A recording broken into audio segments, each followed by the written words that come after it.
Oscar Piastri has just shocked McLaren and the entire championship by delivering one of the most decisive qualifying laps of the season and taking sprint pole on the opening day in Qatar, flipping the whole title fight upside down.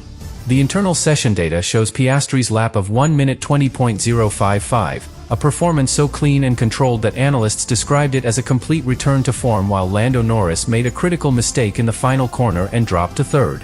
This single moment has reshaped the championship because Piastri is now only 24 points behind Norris and tied with Max Verstappen with only 2 races remaining, creating a 3-driver war for the world title. And before I reveal how today's events have destabilized McLaren's strategy, make sure you subscribe right now, because the sprint will be the most important short race of the entire 2025 season and you do not want to miss what comes next.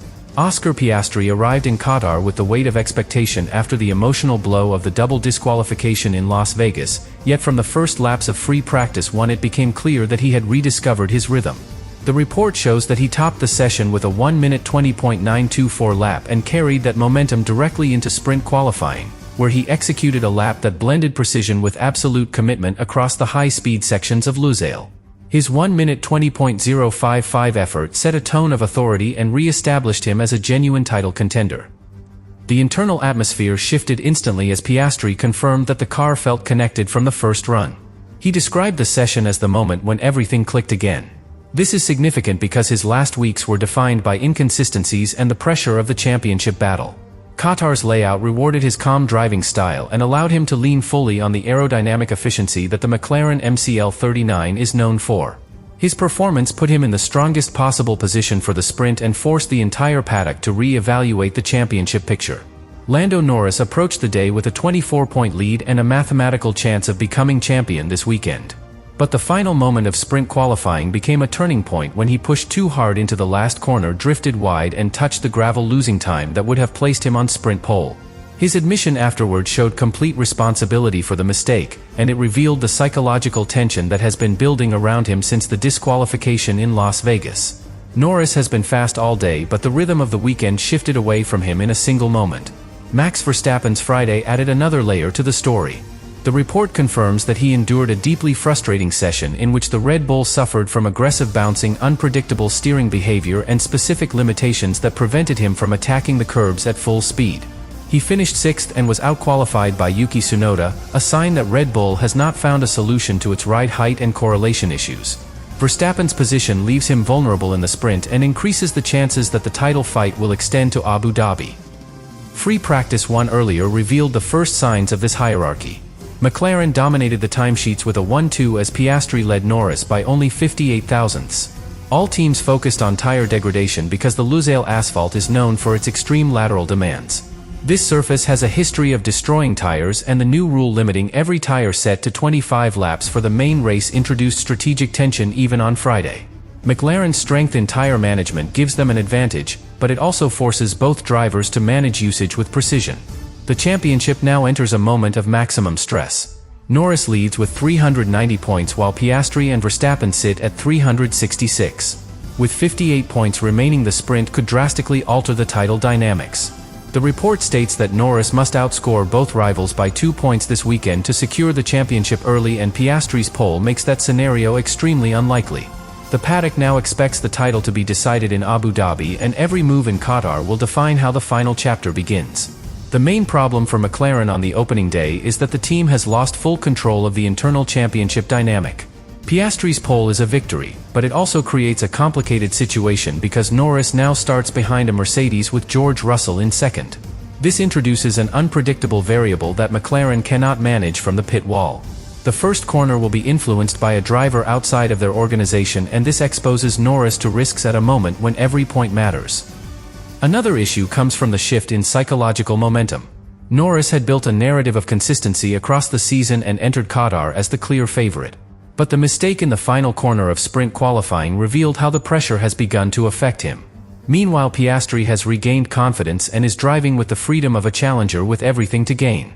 This reversal of roles puts the emotional advantage entirely on Piastri's side heading into the sprint. The third problem lies in McLaren's internal strategy. Although Zak Brown insists that team orders will not be introduced, the numbers tell a different story.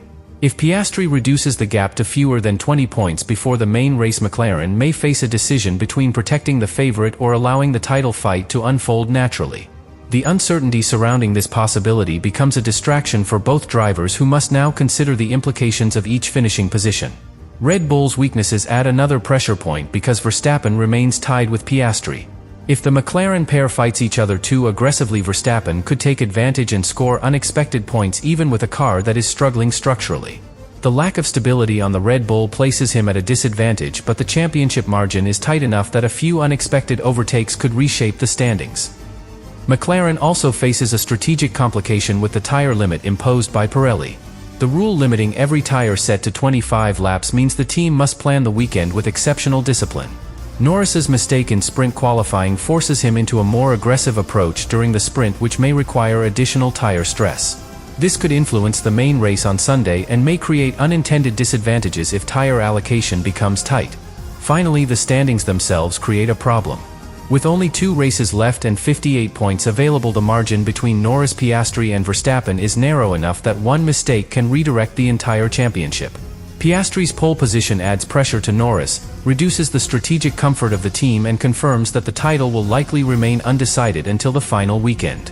Qatar's opening day made it clear that McLaren's advantage is real but unstable. The engineering pressure at McLaren intensified immediately after the Las Vegas disqualification, when the team was forced to adjust the floor and suspension configuration to avoid excessive plank wear.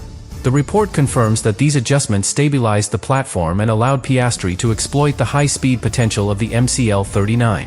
But these changes require absolute driving precision, which increases the demand on both McLaren drivers throughout the sprint and into Sunday.